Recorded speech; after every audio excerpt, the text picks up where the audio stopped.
intaynan u gelin waxaan paperkiisana ku qoray mawduuca inuu hordhac guud inaga siiyo mawduuca.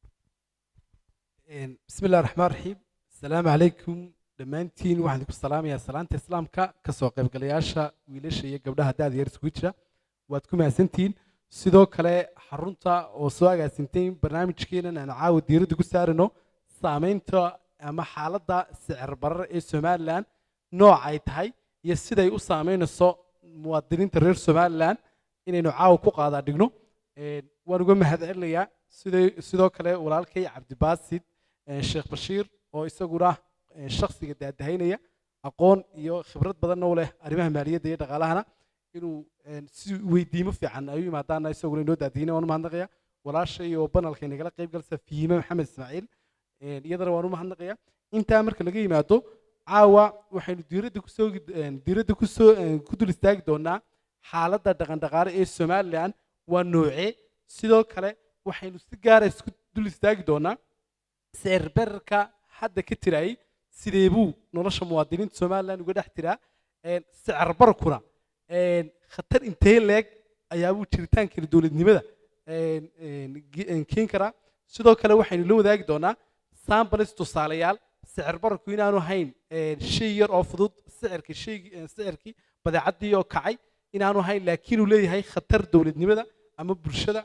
ay wajihi doonto marka kulankeenu wuxuu daarnaan doonaa nooca sicir bararka Soomaaliland uu ka tiraa sidoo yahay sicir bararkana muxuu kaga duwan yahay kii 21 ka dhacay kii 2015 ka dhacay 91 iyo 92 kii sicir baradii kala duwanaa dhacay sidee uu ka duwan yahay intaas aynu qaadan dhigi doonaa marka waxaan ku xilnay walaalkay oo daadina barnaamijka way bashirtaan u soo noqon paperkaagan aad ka diyaarisay fahimaan u dheebi doonaa si gaar ah say u sheegto specifically saamaynta uu ku yeeshay xaafadaha ama household maadaama dhaqaaluhu kasoo bilaabmaha household management kasoo bilaabmay halkaa saamaynta uu halkaa ka bilaabayo halkii asalka u ahayd dhaqaalaha saamaynta waxaa ku yeeshay faamiliyada. bismillaah ilaahay baa mahad iskale isku keenay wadashan aad ka quruxda badan sixir bararka Soomaaliland taatay midna waa mid aynu inagu sabab nahay midna waa mid caalamka ka dhacay oo xiriir la leenahay dawladaha kale amba caalamka oo dhan marka hooyooyinka amba guryaha badan guryaheena qoysasmeen ka soo kacna qoysaskeena sixir bararku aad buu u taabtay wuxuu u taabto kale hooyadii oo kale markay suuqa tagto kale hooyadani waa guri joog badannahay oo inta shaqaysataa waa yar tahay badanaa inta shaqaysata hooyadu guriga ka bay samaysaa amba farsamo gacmeed ha ku shaqaysato amba dib suuqa ka soo shaqaysato badanaa waxaan u banahay 80% waxaan u badanahay inaan guryaha joogno sixir bararka aadka u faraha badan leh ee maanta wadankeena ka jira guryaha amba qoysaska amba hooyooyinka amba hablaha gidi weyna wada taabteen marka waxaan eegi doonaa halka ay maraysa imika sixir bararku waxaa jira oo kale guryihii imika aabihii oo kale ayaa baxa badanaa guryaha 10 qof ku nool 10 qof hal qof shaqeeya waa aabihii aabba uu baxaya mushaharkiisu waxa 400 300 meelahaas waxa markuu baxo kaba soo qaad imika raashinkii oo kale uu kacay raashinkii markuu kacay mushaharkii aabbana muu kicin oo kor looguma qaadin qof kale oo dhaqaala soo gurigiisa soo gelinayana ma jirto waxaan anigu hoos loo dhigo sixir bararka ka inagu keenayno inaan hoos u dhignaa ka caalamka isbedelkaasina insha Allah hoos buu u dhici doonaa laakiin waxa weeyaan hooyooyinka badankoodu waa inay xirfadaha gacanta badiyaan xirfada gacanta haddii badino hoos buu u dhacayaa sixir bararku waa inay badankeena cuntooyinka dibadda ka imanaya yareynaa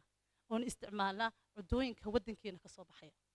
sida garowgeeni arabkhideeni waxyaalaha noocaas ah waa inaan ku yareynaa sixir bararka waayo sixir bararku wuxuu imaadaa markii baahidu fara badato bariiskii oo kale haddii oo baahideeni gibi reerihii oo dhan bariis baasta waxaasan cunaa moogtay oo dibadda inta badan ka imaadaan ma samaysano waxa weeyaan inaynu cuntooyinka wadanka isticmaalo sixir bararku markaas wuu yaraan karaya haddaan baahida dibadda ka yarayno sixir bararkuna yaraan karaya midda labaad waxaan leeyahay hooyooyinku farsamooyinka gacanta wayna badsadaan sida dawaarka maykabka qurxinta oo kale hooyo haddii imika dawaar oo kala samaysan amba inanta markay jaamacadda ka baxdo kale haddii shaqo weydo shaqo inta badan sixir bararka waxa keena waa shaqo la'aanta badanka iyo baahi ka timaaday cuntooyinka oo kale waa in aynu farsamada gacanta badinaa aad baad mahadsantahay fihmi si wanaagsan baad nagu soo koobtay bashir problem statementka paperkiinu waa maxay paperkaaga waad diyaarisay waa maxay problemskaad heshay waa maxay problem statementka mashaakilaadkeenna markaad eegto marka aynu baxsi ku samayno sida uu mashaakilaadka ka dhex jira saamaynta uu leeyahay sicir bararku markaad eegto meelaha u daran ee uu sicir bararku saameeyo waxa weeyaan waa vulnerable groups dadka inta badan nugul ee dhaqaalahoogu dakhligoogu hooseeyo dadka uu dakhligoogu dhaqaale hooseeyana waxaa ka mid a dadka inta badan mushaaraadkoogu hooseeyo low wage earner dadka mushaaraadkoogu hooseeyo dadkaana waxaa ka mid a dadka inta badan shaqaalaha joogtada ah aan ahayn sidoo kale meelaha uu saameeyo waxaa ka mid a dadka inta badan iyakuna niisoo sheeg fixed salary leh uu xadidan yahay mushaaraadka soo gala oo bishan kharajaadka ugu shaqaynayaan yahay lacag xadidan lacagta xadidan ee soo gelaysa sanadkan haddii waxyaabihii itemska uu isticmaalayay bishii hore ama uu noloshiisu ku jaangoonayd ay dhacdo inay isbeddel ku yimaado waxaa laga yaabaa maadaama uu lacagta iyo dakhliga soo gelaya waa xadidaa inuu isbeddel ku yimaado sidoo kale waxyaabaha mashaakilaadka problemka wax jira haddii ay bulshadii saamayso sidoo kale government revenue dakhligii dowladda soo gelayayna saameyn bay ku yeelanaysaa sidoo kale expenditureka kharajaadkii ay dowladdu waxyaabihii ay kharaj garanaysana uu yaraanaya sidoo kale waxa uu saameyn ku yeelanayaa undermine economic growth sidoo kale sicir bararku waxa uu caqabad ku yahay kobaca guud ee dhaqaalaha sanadkaas markaad eegto bil maalan oo kale kobaca somaliland ee dhaqaalaha sanad kasta waxaa la rajeynayaa inuu ku kordho inta badan 2 ilaa 3 after covid-19kii waxaa la rajeynayay inuu ku kordho 3% oo waxaa la islaa maadaama uu sanadadii 2019kii oo kale waxaa la rajeynayay inuu 2.5 noqdo sanadkan 22 waxaa la islaa covid-19ka waa laga soo kaban doonaa oo ilaa 3 buu gaari doonaa dib u soo kabashada dhaqaalaha ee inta badan burburka kuwaana waxaa ka mid ah inagu waxyaabaha bilariska dhaqaalaha somaliland ku taagay waxaa ka mid ah ee hard currency noo soo galo waa muusinka xajka oo xajka loo dhoofiyo sacuudi carabiya sidoo kale wax soo saarkeena beeraha oo isaguna hadiya jeer liita sidoo kale lacagaha remittanceska dibadda inooga yimiday oo iyaduna carqaladow uu ka yimaado intaasaa problem statementkii noqonay okay bashir aad baad mahadsan tahay si wanaagsan baad soo koobtay fiimo kasoo noqonaya marka laga yimaado householdka small medium enterpriseska ganacsiyada yaryar iyo kuwa dhexe saameyn intee leeg buu ku yeeshay horumarkooda iyo kobacooda sicir barar ku yeeshay saameynta ugu faraha badan oo ku yeeshay waa small business aba ganacsatada yaryar ganacsatada yaryar imika kaba soo qaad waxaa leeyahay dukaan oo kale waxaan tegay bakhaarkii wholesalerkii amba jumladlihii baan tegay maalintii hore intii layga siiyey maanta laygama siinayo anigii waxa ma haysto dhaqaale fara badan oon ku ilaalin karo 5 sano soo socota ama 2 sano soo socota dukaankii wuxuu sameynayaa wholesalerkii markaan tago qiimihii aan sitay qiimo 2 laab laygu dhahday qiimihii 2 laabka ma kafee ma bixin karayo amba waa inaan deen galaa amba waana meherada xidhaa waxay ku samaysaa badanka meheraduhu way xidhmaan waxaana keentay wixii aad soo iibsanayso oo 2 laab noqday taasina waa mushkilad aad u weyn aad baad maasantay fihima waxaan usoo noqonayaa bashiirow markaas babadhigtid isbabadhiga lagu sameeyo saameynaha sicir bararka keenay intaanay keenin intaanay dhicin tusaale covid-19ka intaanay konteyneradu qaaliyoobin intaanay waxa saameynaha kordhiyey ka qayb qaatay sicir bararka intaanay iman iyo markii yimaadeen kadib iminka kasoo kabashada dhinaca inay soo kabanayaan isbarbardhigyada markaad samaysid maxaa ku soo baxay warbixinta beberka waxaa ku qoran ilaa 8 factor inay yihiin sicir bararka waxyaabaha asaaska oo ee drive gareynaya in sicir barar Soomaaliland uu ka jiro waxaa ka mid ah taa ka dhawaajiya container freight cost inuu isbedel ku yimid tusaale kale had iyo jeer inaga dhaqaalaheenu waxa la yiraahdaa waa one way trade waa ganacsi hal dhinaca ganacsigeena halka dhinacani waxaynu xidhiidh badan la leenahay wadanka China la yiraahdo China China marka laga soo qaado alaabta containerka waqtigii hore wuxuu ahaa 3,000 laakiin iminka waxa containerka 40 fiidi wuxuu marayaa in ka badan 13,000 oo dollar as isbedelka ku yimid qiimaha containerku waxa uu si taas u saameynaya materialska ay tamiyada shayga ku dhex jira intaan halka hoose ka xariiqin waxaan sheegi doonaa horta nooca sicir bararka Soomaaliland ka tira waa nooci saddex sicir bar baa loo kala qaybiyaa marka classical economics kala joogo ama classical tools marka la joogo waxa kamid ah waxa la yiraahdo cost push inflation iyo bull demand inflation iyo monetary inflation cost push inflation waxa weeyaan waa sicirka ku yimaada marka uu isbedel ku yimaado factors of production waxyaabaha lagu soo saarayo shayga bil midalan oo kale inagu dhawaan dalka waxa ka tira sicirka korontada ayaaba uu isbedel ku yimid sicirka korontada uu isbedel ku yimaado waxa keenay dieselkii naaftadii oo isbedel ku yimid sidoo kale waxa jirta demand bull inflation oo ah nooca sicir barar ee marka ay timaado baahida dadku marka ay korodho iyadana itemska badeecadaha ama adeegyadii ay isbedelaan taana maxaa kamid ah imika waxa ka tirta Soomaaliland xumad baa ka tirta waxa la yiri cudurka xumada waxa keenaysa kaneeco dadku baahidoodu waxay noqotay in maray kaneeco ay dalbadaan qiimaha marka hore maray kaneecadu suuqa waxa ka taagnaa $4 noocyada qaar kamid ah $4 baa la siinay imika ilaa $6 ayaaba la sheegay kuwa waaweyn dadku family labada qof ay isticmaalana dhowr 10 imika ilaa 20 ba lagu sheegaya marka nooca waxa la yiraahdaa demand push inflation sidoo kale nooca saad waxa weeyaan waa monetary inflation monetary inflation waxa weeyaan marka ay lacagtu qiimo dhacdo lacagta qiimo dhacdan inaga waxay noogu dhameystay 2015 waqtigii la soo daabacay lacagta cusub iyo waqtigii ugu horeysay lacagta Soomaaliland la daabacay laba jeer bay noocaasi nagu dhacay laakiin nooca imka nagu jira inflationka sicir bararka ku jira waxa weeyaan waxa la yiraahdo cost push inflation marka factors kana waxa kamid ah sawiralkii sheegay in qiimihii maraakiibta containerkiisi ay isticmaaleen adduunyada ganacsigeegu saddex shay 70% kamid ah badeecadaha adduunyada waxa qaada maraakiibta sidoo kale 20% kamidina waxa qaada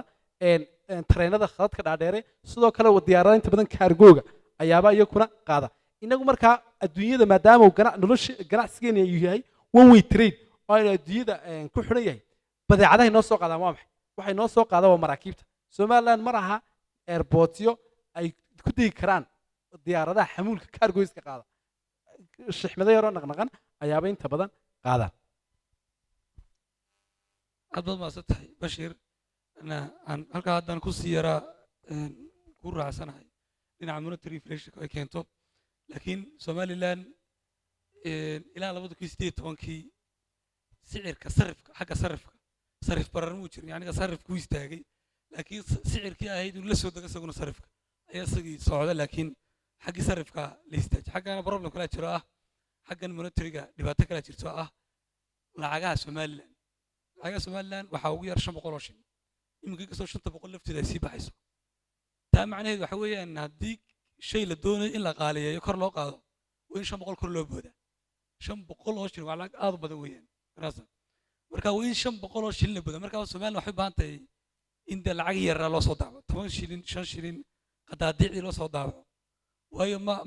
ma laha dee lacagtii qadaadiicii ma jiraan sicir bararka qayb weyn bay ka qaadanaysaa waayo imika haddaan shaygaa iibinayo 500 shilin waan kor boodo imika haddii lacag 500 ka shilin ka ii soo hadho maba jirtabe qiimaha dee waxa ugu yara lagu qiimeeyaa waa 500 wixii 500 qalmi waayana bogas isagoo isku bogsaysan maad khasab ku iibsanaysaa ma kala reebreebi kartid yaniga taasina waa dhibaato kale aad u weyn weeyaan in dee dib loogu noqdo oo lacagtii maadaama stable waa laga dhigay Central Bank of Somalia ku maasay laakiin lacagtii yaran in la soo daabaco waa dhaweyd waxay cilaamiyeen in dib loo xareeyay la soo xareey cidii 100 shilin 50 shilin 10 shilin haysatay ay soo xareyso loo bedeli doono marka demoji Central Bank ku daabici doon laakiin waa siyaasad aad loogu baahan yahay hawl aad loogu baahan yahay in lacagii la yareeyo saanu inflation-kii u sii kordhino qayb uga qaadan tan labaad aan ku raacaya labadiina waxa weeyaan dhinaca wax soo saarka beeraha wax soo saarka beeruhu wax walba ka bilaabmaan weeyaan food security oo wadankii haddaan food security lahayn noloshii kaloo dhan salka uma fadhido aniga waxaan ku leeyahay waxaan la soo dejinayay waxyaalaha ugu waaweyn Bashiir uu taabtay alaabaha research ku qoray intana uu sheegay wati riis garaynayse oo wixii food security ugu mushkiladda ugu weyn halkaas ka taagan tahay marka haddii waddankii beera leeyahay beerihiina dee aanay inkastoo beero dee ma jiraan imika waxaa jira Soomaaliya waxaa jira gobollada galbeedka Soomaaliya waxaa ka jira dhaqan beerasho gobollada bariga Somalilandna dhaqan beerasho kama jiro taa macnaheedu waxay gobollada galbeedka laftoodu dhaqan beerasho weeyaan qofkii inuu iska soo kaco oo dibigii beerta geliyo una markii roobku soo dhayo wax ku daadiyo mooyaane ee kama aha beer wax soo saar maaha mashaariic waaweyn ama wax soo saar maaha marka beeraha waa in loo bedelaa beero waaweyn oo mashaariica oo waaweyn oo bananka Soomaaliland ugu waaweyn imika waxaan arkay 28,000 oo tan ay la soo degeen qoladan alwadaniya oo qamandiya balka war Soomaaliland inta laga beeri lahaa intay dadka waddanku beeraan bay waddanka dib ugu noqon lahay oo dhowr jeer libinlaan bay waddanka dib ugu soo noqon lahay wax waddankii leeyahay noqon lahay dhowr intaasoo shayba ka faa'iidi lahaa si shaqo abuur samayn lahay si wax u samayn lahay marka waa in siyaasadii lagu samayn lahaa mashaariic Soomaaliland ay leedahay iyadoo iska leedahay oo beerashada oo dhaqan beerasho aan ahayn mashaariic beerasho ah warshadii waa kuwa daqiiqdu laba dhisane ay iyagu maalgeliyaan qayb ka maalgeliyaan sidoo kale la sameeyo bangigii horumarinta isagana si uu maalgeliyo beeraha iyo wixii horumar qaabilsan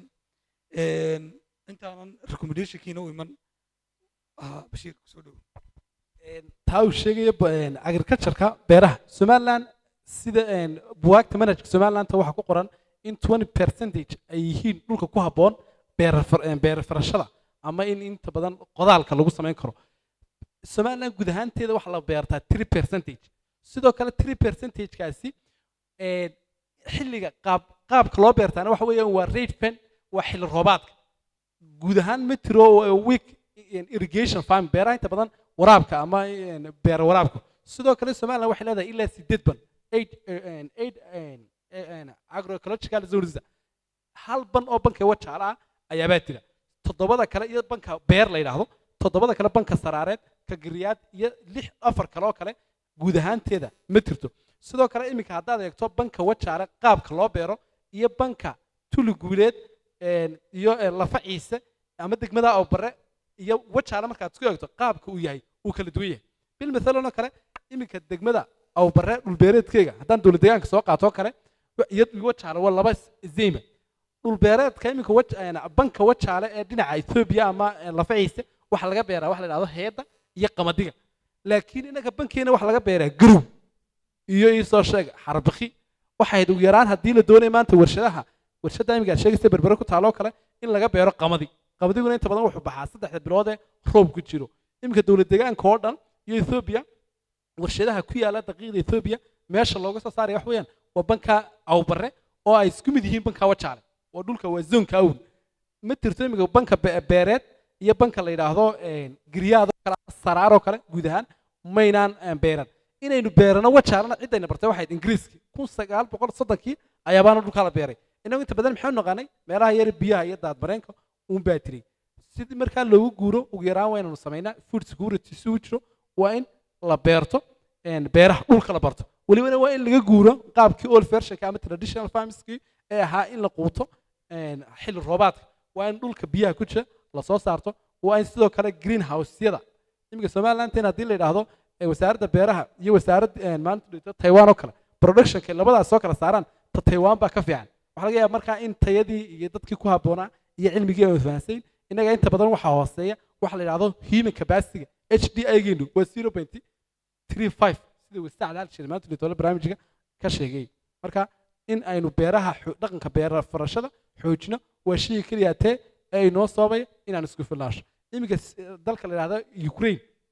oo waxyaabaha sicir bararka adigoo argeysa iska jooga in noloshaada isbedesho dagaalka ka dhacay Ukraine ayaa sabab u ah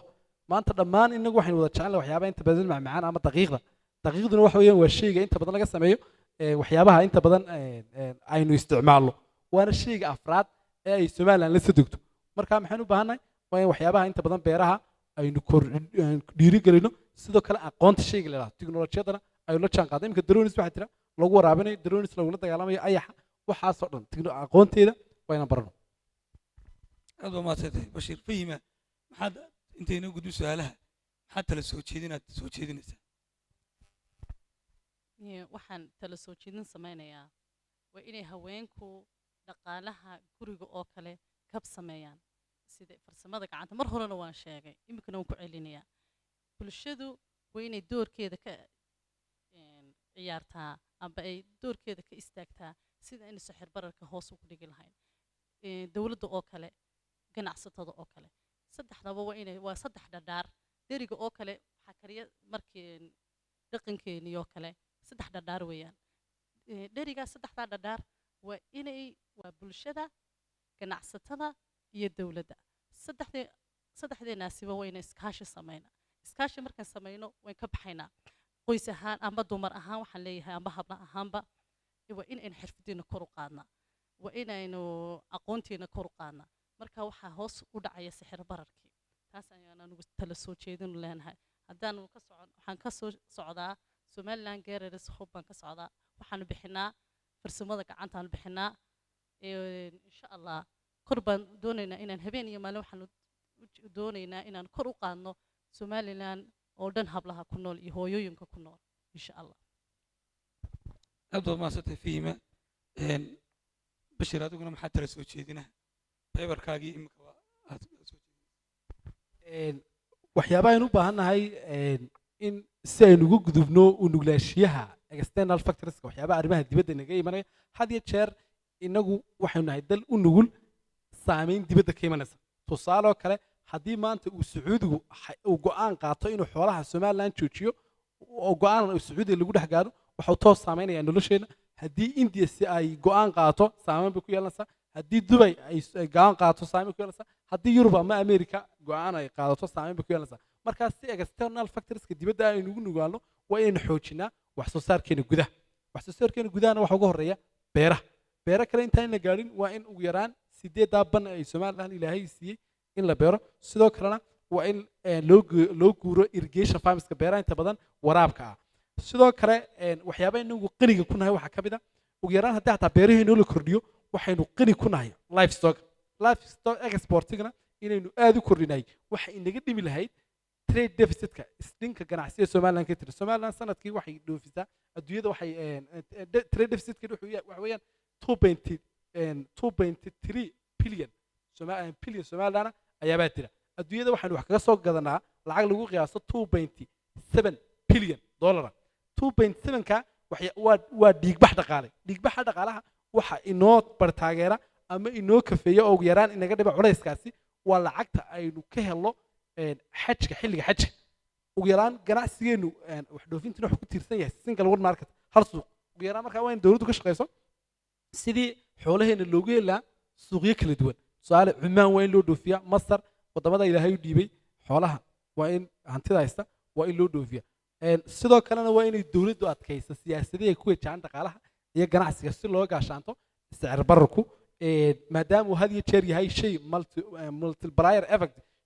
shaygani marka uu dhaco waxa uu saameynayaa dhinacyo kala duwan innaga containerkii yaraaye qaaligaroobay dhammaan nolosheena dhan uu saameey dieselkii naaftadii kor u kacday welibana ay ugu wacan tahay dagaalka Ukraine iyo ka dhex qarxay Russia saameynta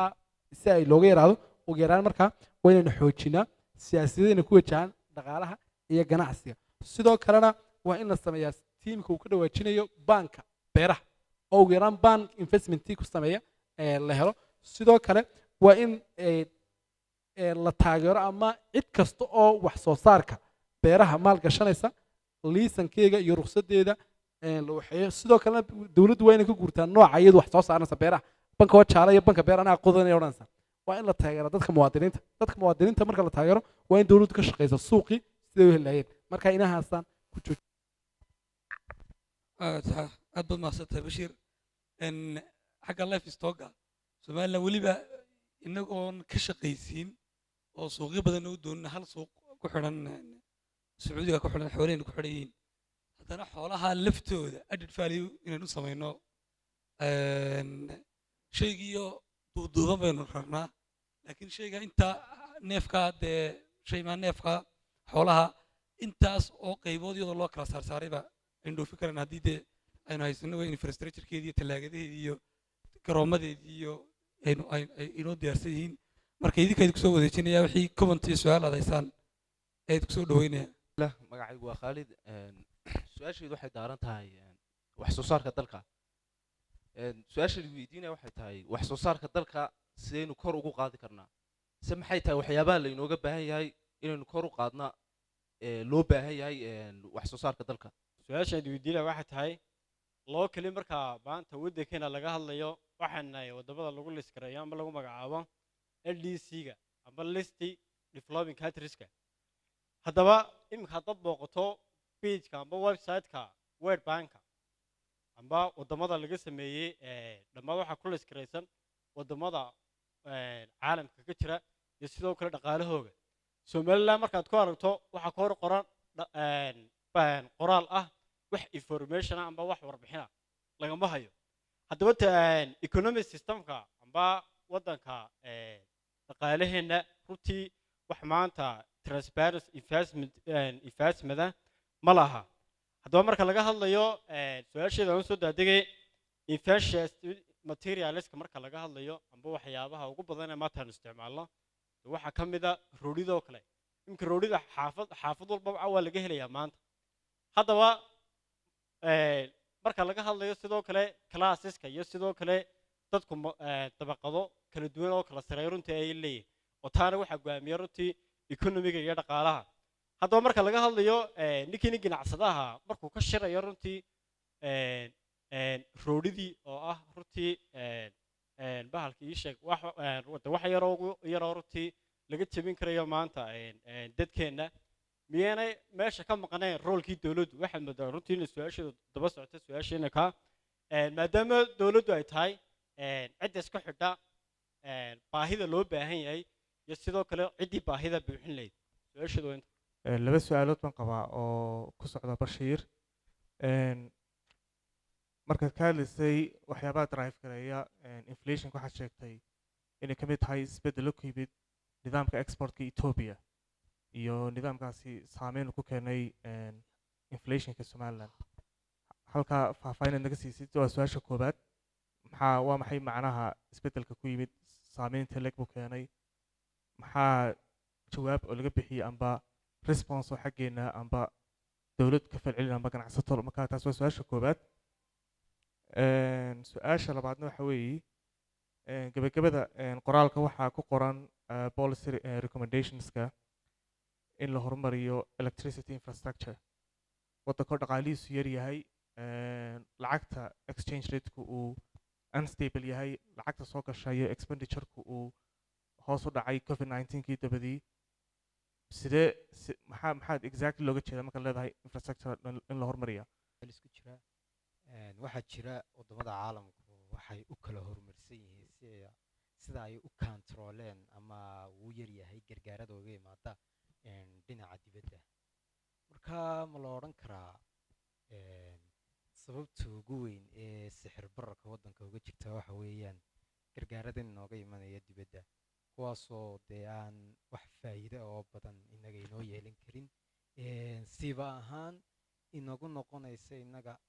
maskaxdeena gurinaysa iyo dhaqaalaheennaba. sababtoo ah marka aad baahiin halabuurku wuxuu yimaadaa marka baahi timaado. marka mar kasta lagu soo gargaaro aad ka hesho gargaar waddan kale dee waxaa curyaamaysa maskaxdaadii iyo wixii aad wax ku curin lahayd. marka sababta ugu weyn waxaan isleeyahay anigu waa gargaarada inooga yimaado waddamadaas. aad baad mahadsantihiin. waxaan qabaa hal su-aal oo ku socota Bashiir iyo hal comment. waxaan raysinsanayaa comment-kii aniga waxay la tahay haddii la doonayay in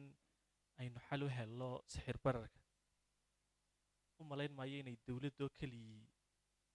ama xal u noqon karto ama bulshado keligii xal u noqon karto. laakiin waxay la tahay inaynu xoojinno public private sectors partnership-ka. haddii aynu xoojinno oo ma nihin bulsho ku dhiirata wax wada lahaanshahe dowladda iyo bulshadu ku dhiirata inay wax wada lahaadaan oo ay isbalance gareeyaan waxay la tahay xalalka ugu dhowee loo heli karo dhibaatooyinkeena haysta inay ka mid tahay. su-aashan weydiinaya Bashiir waxa weeyaan income sourceska ugu badan ee waddanka soo gala marka laga tago xoolaha nool waxa weeyaan dhaqaalaha ay soo diraan qurba joogtu qof kasta oo halkan fadhiya si uun bay u taabataa lacag laga soo diraa dadkeena qurba jooga ay soo diraan marka si loo eegana durbo waynu dareemaynaa culayska ama covidkii ha noqoto ama ha noqoto dee shaqooyinkii adduunka oo isbedelaya marka baybar academica la qorayana waxa weeyaan waa xal in waxa laga doonaya miyay baybarkiina ku xusantahay waayo runtii maan akhriyin baybarka miyay ku xusan tahay in xal kale oo ama income kale oo la generate garaynayo oo la doonayo in bal aynu lacagtaa ugu badan ee labaad ee soo gelaysa waddanku maadaamay ku dhisan tahay dadka qurba joogta inaynu xal kale dayno oo aynu kaga bal at least 10 sano soo socda aynu doonayna kaga kaaftoono mid waan ogahayo dhawaanahan lagama maarmaye 10 sano soo socda inaynu si uun uga maarmi karno oo aynu income kale generate garayn karno sixir bararka maanta waddanka jira iyo sixir bararka ka jiray intaanu covid-19 ku dhicin farqiga u dhexeeya muxuu yahay tira si ma haysaan lagu qiyaasayo intaasoo percentage buu sanadkii hore ahaa sanadkana intaasuu yahay aad baa mahadsantahay Ethiopia xaaladda ka jirta oo sixir barar ka jiro UK-gan ognahay Somaliland waan ognahay wadamo kaloo iyaguna wajahaya sixir barar ku jira muxuu yahay xidhiidhka ka dhexeeya maadaama aynu ka mid nahay dee wadamada kale oo inaguna xaaladdu si ay noo saamaysan aynu arkayno so maxaynu odhan karnaa connectionka ka dhexeeya inuu yahay sixir bararka Somaliland ka jira iyo kuwa wadamada kale ka jira thank you su-aashii ahayd ganacsatada laftoodu iyagoo wax yar kula soo degay ayay qiimo غير معقولة سينية marka ma baahna inaynu su-aasha noocaay ma u baahna inaynu iyaga laftooda dee dib loogu noqdo ganacsatada laftooda waayo qiimahan laga yaabaaba inaanu hayn qiimihii saxda ahaa ee aada u saareen markaaba mar hore waan sheegay waxaan idhi dowladda ganacsatada iyo bulshaduba waa saddex dhardhaar baan idhi waa saddexda way isku baahan yihiin inay wax wada qabtaan ganacsatadu waxaa tiri imaga shay ay ku taagan 0.5 ayay siinayaan $25 ayaga laftarkooda cashuurtii waa lagu qaali karay xiriir bay naga dhexeeya caalamku inagu inta badan wax ma soo saarano ee wadamada wayna loo soo dhoofiyaa alaabahoo dhan maciishada wayna loo soo dhoofiyaa dharka wayna loo soo dhoofiyaa waxyaalo badan bayna loo soo dhoofiyaa markii iyagii cashuurtii kor loogu qaaday oo kale ayaguna way saarayaan laakiin waxaa fiican in iyaga laftarkooda hoos u eegaan bulshadooda hadday la dareen noqon waayaan yaa ka iibsanaya beritoole marka waa inay iyaga laftarkoodu dhadhaarkooda adkeeyaan taasaan odhanayaa okay aad baad mahadsan tahay bashiir intaanu soo gudbin anaa kaas yara boobay bashiiro su-aalaha waa badan yihiin su-aal baa cabdiqani dhaataba lama hayaba oo macluumaad bal waa mushkiladda ugu weyn somaliland haysta weyaan macluumaad la-aantaas sektor walba maaha dhaqaalaha sektor walba oo laga hadlayo haddii dhaatadiisa la doono lama helayo waayo laba dhinacba waa ka gaabis marka dowladdu maaha dhaatada laba meelood baa laga helaa waa cilmi baadhis iyo dhaatadii waxay dowladdu soo ururisay ay gacanta ku haysay marka taa dowladdu qaarna waxay noqon karaan qaar ay xifdinayso dee aan la baahin karayn qaarna waxay noqon qaar ay tahay inay baahiso mar walba soo saarto tusaale ahaan way jiraan qaar la soo saaro oo consumer price index oo kale wasaaradda qorsheynta way soo saartaa laakiin wax dhaatooyinkaasoo kale aad bay muhiim yihiin laakiin sector walba waxaas u haystaan labadaasaana ka gaabiyey waa akademigii iyo dowladdii tusaale imika beberkan bashiir diyaariyey dee waa reference weyn weeyaan dhaato wanaagsan weeyaan halka somaliland marasaad ka eegan karaysaa bal sicir bararkaad ka eegi karaysaa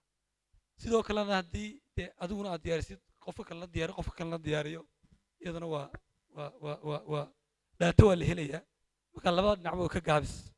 way jirtaa su-aalka cabdi waxaan yaro raacsanayaa adaa u jawaabi doon laakiin ciisaan yaro raacsanayaayo ciise wuxuu yidhi xawaaladaha waxaa laga fikerayaa qolaaba dhaliil soo inagoo ku baraarnabay qolyaha akademiga imka caalamka adduunka dhaqaalayaanka waxay leeyihiinba xawaaladahan dhibaatay nagu hayaaba dhibaato ah horta waxaan lacagtan lasoo dirayo qof may afka loogu gurayaa waa quudine waddanka si guud ahaan waxba u taramayso oo waa wax la quudanayo may soo dirayaan ta talabaadna waxa weeyaan waxay ka qayb qaadanaysaa in qofkii dadka tahriibaan tusaale afrika oo kale in la tahriibo qof walba uu ku fekero inuu lacag soo dira noqdo mustaqbalka inaguna waa naqaanayo berigii la tahriibi jiray oo ti la oran jiray heblaayaba hebla inan gurigu soo dhisay heblaaya hebla lacag badan soo dira islaamusaa isku dhiiri jiray marka lagu dhiirigelin xitaa lagu ayuu ka mid ahaa waxaa kaloo ka mid ah inaan waxba laga helin tusaale cashuur wanaagsan laga qaadinoo aan lagu dhufan taasaa ka mid ah isaga bashiir baa taa kaga jawaabi doona xabsa su-aasheedii baan usoo noqonayaayo waxyaalana waan ka simannahay waxyaala kama siin tusaalehaan criisiska soomaaliya ka jira iyo dhibaatooyinka soomaaliya ka jira waxaa ka mid ah lacag daabicid kheyra sharciya ninbaa garowe jooga makiinad buu la soo degayaa wuu daabacanaya lacagtii soomaaliya wuu daabacanaya xamar buu kula soo degaya wuu daabacanaya lacagtii marka sidaa u badatay tusaale puntland oo kale berid waxaa la yidhi shilin soomaaliya shilin lama isticmaali karaba doolar baa la isticmaalaya dowladda waxtir doolar baa la isticmaalaya lacagta waa la qubay soomaaliya taasaa kolley dhiirigelinaysa etoobiya oo kalena dagaalkii ay galeen dagaalkii tigray sicir bararkuna aad buu cirka u tegey sicir bararka qaybta sarifka waxaa qiiba ka qaadanaysaa furfurnaanshaha iyo xagga xidhnaanshaha dowladda tusaale ahaan adigoo ganacsataayoo jigjigi jooga ama dirdhaba jooga haddaad doonaysa inaad lacag badan dirtid oo doolar aad dibadda u dirtid lacag doolar waddankii lagu siin maayo waddankii ka heli maysid waa inaad wajaa la timaadaa wax walba lagaaga iibin karaad ku iibsatay weeyaan lacagtii birtaad haysatay marka doolarkii lacagtii birka qiimo dhac uu ku yimaada dee iminka tusaale ahaan sanad ka hor boqolka doolar wuxuu ahaa 5,000 oo bir 10,000 buu noqday meel dhowtoon waa limin laab hal sano gudihii marka taasaa ka qayb qaadanaysa iyo dagaalada ay ku jiraan iyo xagga lafteeda waddanka dee xidhnaanshihiisa trade finance ku yaraadaya su-aalihii fara badnaayee bashiir baa soo gudbayaa bashiir بسم الله الرحمن الرحيم haddii su-aalaha aan u kala qaado sidaan u kala xasuusto ayaabaan u kala hormarnaya factorieska waxyaabaha sicir bararka inagu keena waxaa ka mid ah Ethiopia oo bedeshay qaabkii siyaasaddii ay ula macaamilaysay badeecadaha inta badan kasoo gudba xuduudkayga ee Somaliland soo galba innaga shayga ugu weyn ee aynu soo dhoofsanaa markaad Somaliland economic policy eegto waa qaadka lacagta khidmadda marka la celinayo waxa inta badan lagu celiyaa Ethiopia waxay tiri waa in dollar loo keeno lacagta dollarkaasina marka waxay dhiigbax dhaqaale ku noqonaysaa innaga marka lacagtii markii hore ay Ethiopiaanka ku qaadan jireen marka ay tiri dollar aan loogu siiyo halkaas waxay nagu noqonaysaa in lacagtii markii hore hard currency-ga dollarkii dhex taalay ay inta badan inaga baxdo sidoo kale Ethiopia waxyaabaha ay xadidaad ku samaysay maadaama ay dhacday 2020 oo kale waxa dhacday in waddan kastaaba uu food security-giisa soo ilaaliyo waxyaabaha dalka ka soo go'a inaan wadamada loo dhoofin Ethiopia waxay yaraysay markaa in ay cash crops-ka waxyaabaha inta badan cash crops-ka la yiraahdo oo Somaliland aad ugu tiirsan tahay inay xadido dhammaan imka Somaliland waxyaabaha yar bagaashka yar inta badan khudradda loo isticmaalo 8% kamida waxa laga keenay Ethiopia marka Ethiopia waxay samaysay inay sidoo kale cashuurtiina way kordhisay ay inta badan ka qaadi jirtay marka haddii cashuurta la saarana waxay saameyn ku yeelanaysaa marketka suuqa inta uu ka jiray Ethiopia waxyaabaha isbedelka ku sameysay waxa kamid ah Ethiopia dhan meesha inaga trade transactionska ugu badan uu ka dhacay waxa weeyaan waa wajaale marka Hargeysa laga yimaado Hargeysana lacagta ugu badan ee dibadda la geeyo China ama India loo diray ama Imaaraadka loo diray ayaaba ka dhacda laakiin trade transactionka ugu badan waxa ka dhacaa wajaale waxay saameyn ku yeelatay Ethiopia guud ahaanteedii waa meesha sarifka caadiga Ethiopia waxa boqolka dollar waxa lagu sarifayay 5,000 oo bir imka waxa uu marayay ninkaas uu sheegay 10,000 oo bir waxa ku ogaa 8,000 oo bir marka Ethiopia waxay guud ahaan joojisay sarifkii ka dhaxdhacayay magaalada wajaale waxay tiri haddii aad u baahan tahay sarif waa inaad jigjiga ka soo sarifato marka waa timaalmo dhow toole inaad xilliga June oo warbixinta waday waxa istaagay dhaqdhaqaaqii suuqa wajaale marka inagana wajaale maadaama dhaqaalaheena aad muhiimka u tahay taasi ayaaba keentay sababtoo ah imika tusaale kale dawladda badeecadaha halka u soo marayo kaliya kastamka wajaale waxa soo mara lacag lagu qiyaaso 730 milyan oo ah lacagta qaadka inta badan lagu cashuuro taa markaan ka nimaadno waxa tirtay inta badan waxa laga yaabaa shay sida gabadhaas sheegaysay qiimo yar lagu soo iibiyo qiimo badan uu siinayo horta qofsadihii markaynu eegno islaam ahaan inuu de xadido oo aan dadka u tugo barayska isagaa xaqwa